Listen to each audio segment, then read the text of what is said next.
A gente está acostumado a pensar na amputação como uma mutilação, uma perda. Mas hoje você vai ver que ela também pode ser sinônimo de restauração e conquista. Restauração de um corpo que antes estava doente, conquista de uma nova chance para continuar vivendo. E é para ajudar na adaptação a essa nova vida que é tão importante que a pessoa amputada frequente um centro de reabilitação. Hoje você vai conhecer um centro de amputados do SUS e tudo o que é necessário para que se alcance a autonomia e a qualidade de vida depois da amputação. É agora, o Ligado em Saúde já está no ar.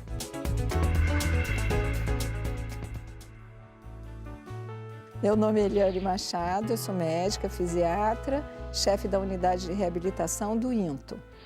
Muito obrigada, Eliane, pela sua presença aqui hoje com a gente. Tudo bem? Tudo bem, Marcela. É um prazer estar aqui no Ligado em Saúde. Prazer é nosso. Eliane, para a gente começar a entrar nesse universo, né, do que é a amputação e a reabilitação, eu quero começar entendendo esses dois tipos de cirurgias, né, de amputações, que tem as cirurgias que são programadas e tem aquelas também que acontecem de emergência. Quais são as causas, normalmente, de cada uma delas? Olha só, Marcela, antes de tocar nesse assunto, eu vou falar uma coisa rápida que eu acho que é muito importante. A amputação é um tratamento. As doenças têm tratamentos, tem protocolos, tem linhas de cuidado para cada doença. Há algumas doenças, na sua evolução, precisam passar por um tratamento de amputação. Então, a cirurgia de amputação é uma etapa do tratamento de algumas doenças.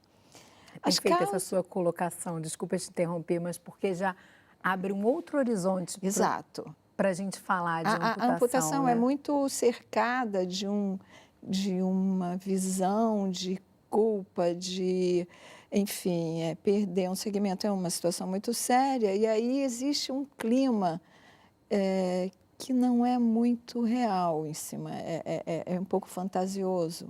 Então, quais são as causas mais frequentes? A causa mais frequente ainda é relacionada às lesões causadas pelo diabetes. Você vê, é uma doença tão comum, tão conhecida, mas o diabetes ainda é o maior causador de amputações no mundo. E por quê? Porque ele causa alterações circulatórias nas extremidades, né, dos membros inferiores.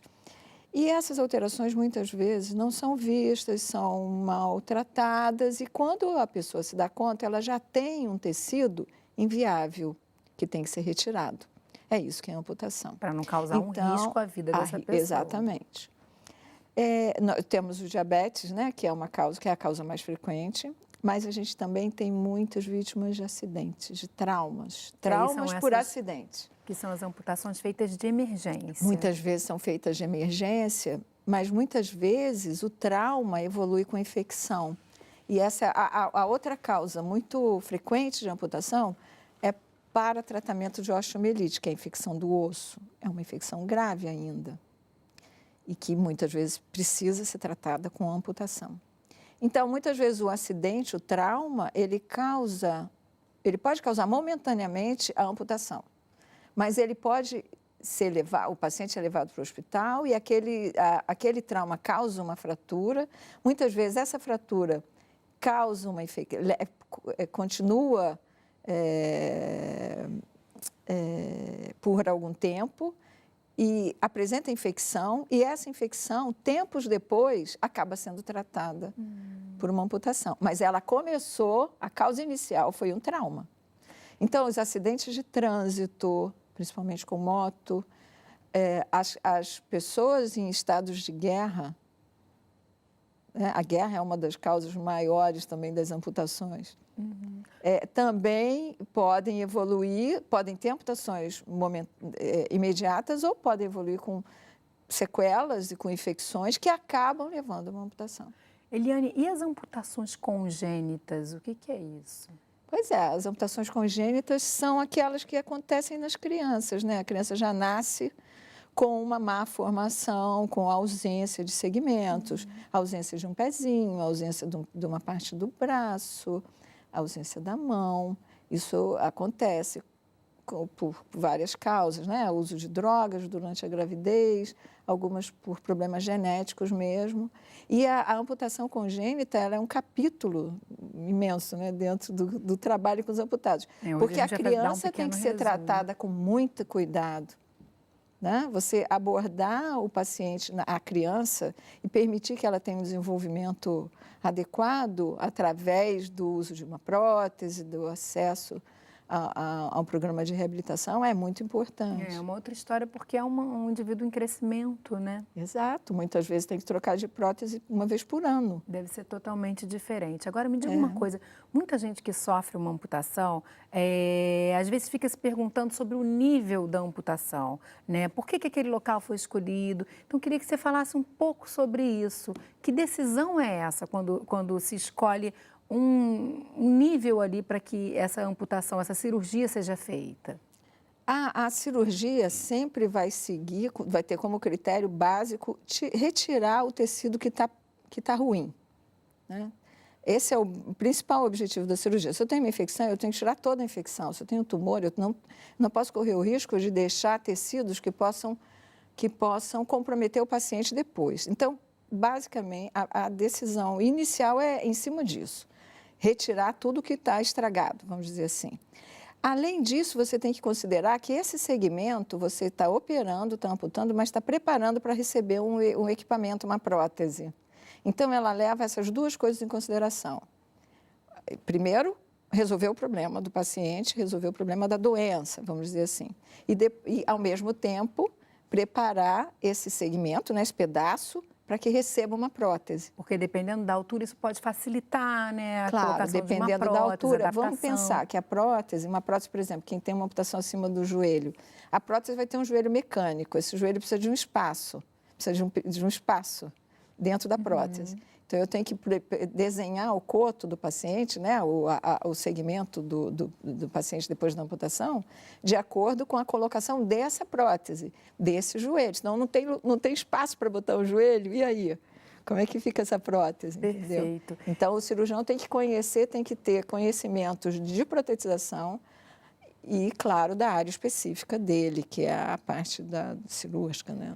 E vocês ali no INTO trabalham o tempo inteiro, né? Lá tem um centro de amputados, o tempo todo com pessoas que passaram por essa cirurgia e que estão se adaptando a essa nova vida, né? E eu queria que você falasse como é que é esse primeiro momento de dar a notícia. Essa pessoa vive um luto, né? Que é necessário também, totalmente compreensível, apesar da gente estar aqui justamente tentando lançar um novo olhar também para esse momento, né, para esse período que se passa. O período de pré-amputação nas cirurgias, nas amputações que são programadas, é um período muito delicado. Depende desse período, às vezes, o desenvolvimento do paciente depois. Porque se ele é bem preparado para entrar para passar por esse momento, depois, provavelmente, ele vai ter muito mais chance de ser reabilitado do que se ele já começa o processo mal preparado. Então, o que a gente coloca sempre, assim, quando a gente vai ver um paciente antes da cirurgia, é como se ele estivesse entrando num túnel, sem nada no fundo, um túnel escuro. Ele não sabe o que vai acontecer. É fácil imaginar, né? Como é que vai ser minha vida sem perna? Eu vivi sempre com uma perna. Como é que vai ser daqui para frente a minha vida? O que vai acontecer? Imaginem como as pessoas vão me olhar, eu vou poder trabalhar, eu vou poder... Enfim, as dúvidas são muitas e vão depender de cada um, dos questionamentos de cada um. Mas o papel da equipe, nesse momento, é de suporte. O que a gente faz é dar o suporte. Se o paciente tem dúvidas, tirar as dúvidas. Mostrar para o paciente que tem uma luz, acender aquela luz assim no fim do túnel, ó. Você vai entrar aqui, é muito ruim, sim. Não adianta falar para uma pessoa que vai fazer uma amputação, não, olha aquele atleta, olha como ele faz isso, como faz aquilo. Não adianta, cada um tem o seu sofrimento e esse sofrimento tem que ser respeitado. E é necessário, né? Não tem como pular essa fase. Não tem como pular. É a fase do luto. É uma não fase tem de luto, como. exatamente, Marcela. É um luto. O paciente, você tem uma morte de um pedaço do seu corpo e que merece até um sepultamento. Eu acho que as pessoas não sabem, mas você sabe que tem um sepultamento parcial. O hospital encaminha, a família tem que providenciar o sepultamento de uma perna. Olha que situação. Mas é assim Mas faz que as parte coisas... da aceitação, faz parte da talvez, aceitação. de Exato. tudo isso, Tem né? todo um processo de luto que se inicia para o paciente, para os familiares também. É importante dar suporte para a família, para quem está perto do paciente. É um sofrimento muito grande para uma mãe, para um filho, encarar aquela situação do seu ente querido. Então, é suporte, antes da amputação, é suporte a mostrar que é dar a mão para a pessoa passar por aquele caminho da maneira mais segura possível. Mas sofrimento não tem jeito, tem que ter. A gente vai trazer uma história agora que mostra um pouquinho disso, né? A história do Márcio. Ele é um atleta, ele é paratleta e ele se trata lá no Centro de Amputados do INTO. Vamos dar uma olhada.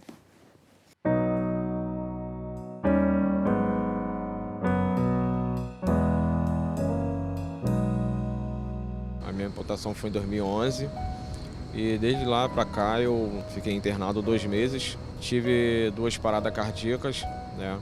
Devido à amputação, foi a descarga elétrica, foi além de 3º grau e tive que amputar meus braços. Quando eu soube que ia amputar, né, quando estava internado, o médico me perguntou, né, alguém da minha família, que ou eu amputava ou eu morria. Eu tentei a viver e ter a saúde hoje. Eu virei um atleta, hoje sou um para-atleta, sou medalhista, né? Participei de algumas competições, tenho algumas medalhas já na casa. E o INTO tem feito isso muito para tentado me ajudar, não só na minha vida de esporte, né? Mas no meu dia a dia, né? Em casa. Esse aqui é o apartamento modelo, nós estamos na cozinha, ali atrás tem uma área de serviço, temos um banheiro e um quarto, banheiro adaptado. Então esse espaço ajuda a gente a vivenciar com o paciente o dia a dia, as atividades da vida diária. Para os amputados que perderam segmento do corpo, a gente faz adaptações com braçadeiras e pré-prótese, que é antes da prótese definitiva. Eu sou casado, tenho filho, tenho uma filha de 6 anos, sou independente, eu tenho o meu carrinho, eu vou para onde eu tenho que ir. E não preciso de ajuda assim, para poder. Praticamente eu faço tudo, quase 100%. Conseguir cozinhar, conseguir cortar um legume, ajudar na casa, sabe? Isso tudo já é um ganho significativo para a vida. Para a gente é besteira assim, pensar, mas para aquele paciente é tudo. Ele fazia isso da vida dele. Todo início de mês temos uma reunião de acolhimento, onde são explicados, os pacientes são acolhidos, que é importante esse acolhimento, e são entrevistados para depois passarem pelos profissionais do grupo. Fisioterapeuta, terapeuta ocupacional, psicólogo e serviço social, além do médico. Aqui temos próteses e ortopróteses também de pacientes que têm membro curto, congênito, tem malformações mesmo, coletes, calçados. A gente oferece tudo aqui, tudo pelo SUS. Então a gente está aqui para melhorar aquela vida, para retornar à vida. Você está aqui de volta para a sua vida. A reabilitação é isso, é devolver a pessoa de volta para o que ela fazia, e às vezes melhor. Quando eu sofri esse acidente, minha filha tinha 8 meses. Eu não achava que eu não ia pegar mais minha filha no colo, dessa oportunidade, mas a realidade aconteceu. Que hoje eu pego ela no colo, levo para onde que tem que ir, e é uma felicidade que eu tenho. A gente recebe um paciente traumatizado, estressado, com a vida, acha que a vida está perdida. A gente recebe aqui, é como se eles tivessem a vida de novo. É até emocionante, mas você vê as pessoas felizes de novo, sabe? Como se elas... A gente aqui, eu brinco que é a cereja do sundae, mas a gente tem o prazer de devolver a vida para as pessoas, sabe? Porque elas seguem a vida, elas percebem que a vida delas tem continuação, não acabou.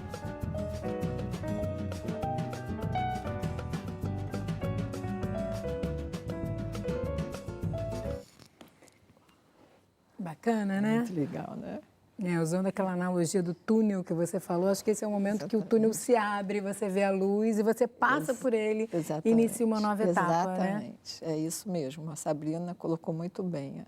Vamos fazer uma pausa rápida, que aí a gente fala de reabilitação no próximo bloco e vai falar também da importância das próteses, né? E da adaptação a elas, que é justamente essa reabilitação.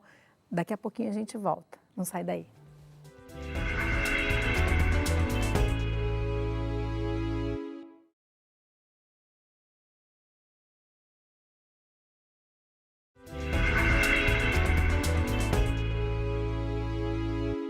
Estamos de volta conversando hoje sobre amputação. E a nossa convidada é fisiatra e chefe da unidade de reabilitação do INTO.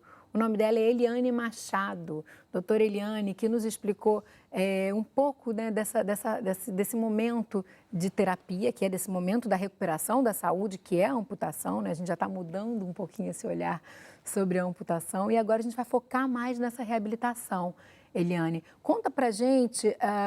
Esse coto, né, esse pedaço ali do membro que fica ainda depois da amputação, depois de quanto tempo que ele se cicatriza e essa cicatrização ela é total ou tem uma parte ainda que leva mais tempo? Como é que é isso? Em média, a cicatrização ocorre mais ou menos 21 dias, 3 semanas, mas vai depender, é claro, do caso. Isso aí em média. E ela é determinante para uma colocação de uma prótese? Ela é determinante para a colocação da prótese, principalmente nos casos que tem infecção, né? Você tem que deixar o coto estar preparado, estar cicatrizado, para depois começar a preparar o coto. Não é imediatamente depois que cicatriza que você já pode adaptar a prótese. Vamos pensar que depois de uma cirurgia sempre tem um edema, uma inchação. E a prótese ela é perfeitamente adaptada ao coto. Se ele perde volume, a prótese fica larga. Se ele ganha volume, a prótese fica apertada. Então, o interessante é que você estabilize o volume do coto, né? Desse pedaço que sobrou, para depois, então, fazer a prótese. Antes disso, só prótese de teste. Ah, tá, que tem ainda esse período de transição. É o período de transição. Mas todo mundo pode ou deve usar a prótese? Como é que é essa escolha? Da protetização? Olha, em geral, o paciente tem indicação de protetizar. Raros são os casos que você vai contraindicar a colocação da prótese. Depende da situação clínica também do paciente. A gente deve lembrar que a prótese é colocada numa pessoa que tem todos os outros sistemas funcionando. Então, é importante que você saiba, né, se o paciente tem um bom funcionamento cardiorrespiratório, porque andar com prótese é mais difícil do que andar sem prótese, do que andar com as nossas próprias pernas. A gente veio de um período com a prótese de Olimpíadas, né, de Paralimpíadas, em que a gente via coisas sensacionais. E às vezes a gente se esquece que tem todo um processo de reabilitação para que aquela pessoa tenha essa desenvoltura toda, né? Sim, sim. Quando você lida com idosos ou com pessoas que têm outros problemas, esses outros problemas têm que ser valorizados. Por exemplo, eu não posso botar uma prótese pesada numa pessoa que tem um problema cardíaco. A marcha vai ser muito difícil e ela pode piorar o problema cardíaco.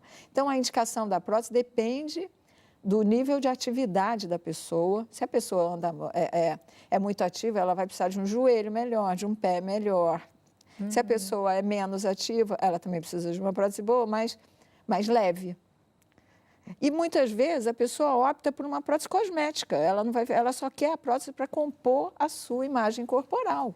Também tem indicação. Que é aquela prótese que se assemelha mais àquele membro que se perdeu, né? Só que não tem função. Tem pessoas que não vão nem andar com a prótese, mas elas querem uma prótese para ficar sentadas, compostas. Então, você tem uma série de opções hoje no mercado. Exato. Mas é fundamental que essa pessoa que comece, que compre, que tenha, que ganhe, enfim, que comece a usar uma prótese, que ela esteja inserida nesse serviço de reabilitação, né, Eliane? É fundamental. Muita gente acha que vai na casa ortopédica e compra uma prótese.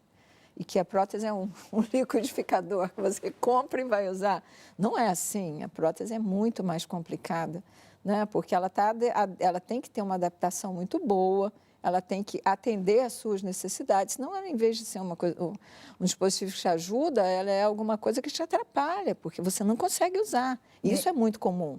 Pessoas que compram, que procuram, fazem prótese sem orientação e depois não conseguem usar. E é até importante que a gente ressalte isso aqui, porque o SUS, ele tem uma série de centros de reabilitações, né, Eliane, pelo país, e é seu direito estar inserido nesse serviço, é seu direito usufruir desse serviço. Você que passou por uma amputação, você procure sua Secretaria de Saúde do seu município, né? Procure um serviço de saúde que certamente eles vão te encaminhar e te indicar esse centro de reabilitação mais próximo, né, Eliane? Isso é fundamental. Isso mesmo. Todos têm direito à reabilitação. A reabilitação é prevista pelo SUS, é um direito do cidadão. Ele tem que procurar a sua Secretaria de Saúde do município, que ela encaminhe, então, se o município não tem o apoio da equipe de reabilitação, ele deve encaminhar o paciente para um outro município, ele deve resolver essa situação, porque todos têm direito à reabilitação. E o Brasil já está equipado para fazer isso. Que bom. Agora, a que sinais essa pessoa deve estar atenta em relação a esse coto, né? Sinais que possam sugerir aí uma infecção ou algo que deva ser visto, sinais que ela deve procurar um serviço de saúde para olhar aquilo com mais atenção. Qualquer lesão na pele significa que tem que procurar ajuda e que tem que tirar a prótese até que aquela lesão cicatrize. Porque às vezes até a prótese Aparecimento pode de manchas gerar vermelhas pode. Se a prótese está larga, por exemplo, ela começa a atritar em algumas pontas ósseas ou na própria superfície da pele do coto. E esse atrito pode causar uma bolha, igual um sapato que está meio largo, que vai atritando. Então, a prótese é a mesma coisa. E é bom não deixar evoluir, né? Não pode deixar evoluir, porque imagina, ali pode ter uma infecção e depois fica tudo muito mais complicado. E a dor no membro fantasma? Isso acontece de fato? Vocês entram em contato com essas histórias? Primeiro explica o que é, né? E como é que é isso no dia a dia de vocês? As pessoas de fato chegam com essa queixa? Ficou muito frequente, muito frequente. Quase todos os amputados têm. Eu não me lembro de nenhum que não tenha tido. Porque o que acontece, na verdade, não é dor, é sensação de membro fantasma. A sensação de que aquele membro ainda existe. Ainda existe, porque nós temos no cérebro um desenho do nosso corpo. Todo o nosso corpo está desenhado e arrumado no nosso cérebro. E as sensações são mantidas. Com o tempo, essas sensações, o cérebro vai apagando, as sensações vão diminuindo. Mas, no primeiro momento, elas podem ser muito vivas. O paciente acorda, depois de uma amputação, sentindo o pé. Isso é comum, é normal. Isso, então, nem sempre é um problema também. Não é problema. Isso pode ser um aliado também, né? Pode ali ser no um tratamento. Aliado. Muitas vezes é um aliado que facilita os exercícios fantasma. Que a gente sempre orienta o paciente para exercitar os músculos do pedaço que sobrou. Só que esses músculos estão ali, mas eles não têm muito mais o que fazer. Mas eles podem ser contraídos voluntariamente, né? O paciente, vamos dizer, ele manda o músculo da coxa contrair. E o músculo contrai, mesmo não esticando a perna. Então, pode ajudar até no fortalecimento daquele... Pode ajudar na manutenção do volume, do trofismo, do segmento. Pode ser um aliado. Só é ruim quando tem dor, porque muitos pacientes tinham dor antes de amputar, porque tinha uma doença que dava dor, né? E aí, essa dor continua. E vocês tratam com... Essa dor tem que ser tratada como qualquer dor. Com analgésicos? Com analgésicos, com procedimentos de dor, de abordagem de dor. Certo. A gente está se encaminhando para o finalzinho do programa, mas eu acho muito importante que a gente fale um pouco da forma como essa cidade vai acolher essa pessoa hoje amputada, usuária de uma prótese, né? Queria que você trouxesse, vocês devem abordar isso lá no contato com os pacientes, né? A importância dessa pessoa se manter ativa, viva, integrante da cidade, né? Que ela exija que essa cidade acolha ela nessa nova condição. Sim, é um direito dele, é um direito de todos, né? É um direito do cidadão, ter acesso dentro da sua cidade. Isso é protegido por lei, isso não é a favor que ninguém faça, isso é protegido por lei. E a pessoa deve se encaminhar e fazer suas reclamações, procurar as ouvidorias dos órgãos, sempre que ela se sentir lesada nesse seu direito. O Brasil tem leis que que protegem e que amparam os deficientes no mercado de trabalho, na acessibilidade. A questão é que as pessoas se movimentem, não se acomodem e busquem os seus direitos. Eu acho que as Paralimpíadas agora, a gente viu tanta gente usando prótese na rua, na televisão. Isso ajuda muito também para a naturalização dessas novas possibilidades, outras possibilidades de corpos, né, Eliane? Claro, claro. Isso a falta de um segmento ou a má formação de um segmento é uma parte muito pequena do que nós somos como seres. Nós somos muito mais do que um pé.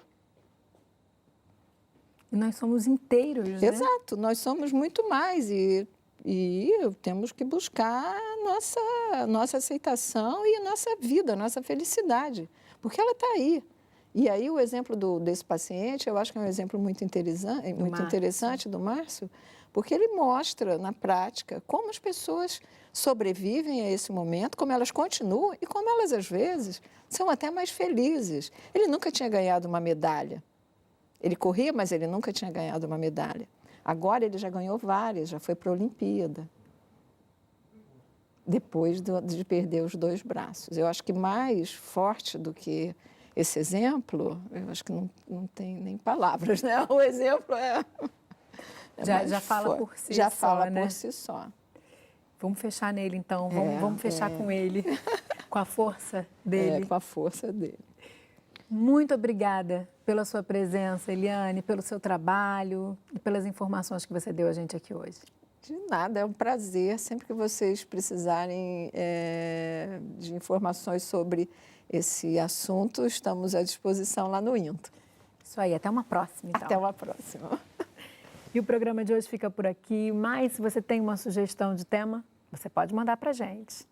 Envia para o ligado@canalsaude.fiocruz.br ou então ligue para o 0800 701 8122. Se você quiser rever programas nossos antigos, você pode fazer isso no nosso site ou então na página que a gente tem no Facebook. A gente se encontra no próximo Ligado em Saúde. Tchau, tchau.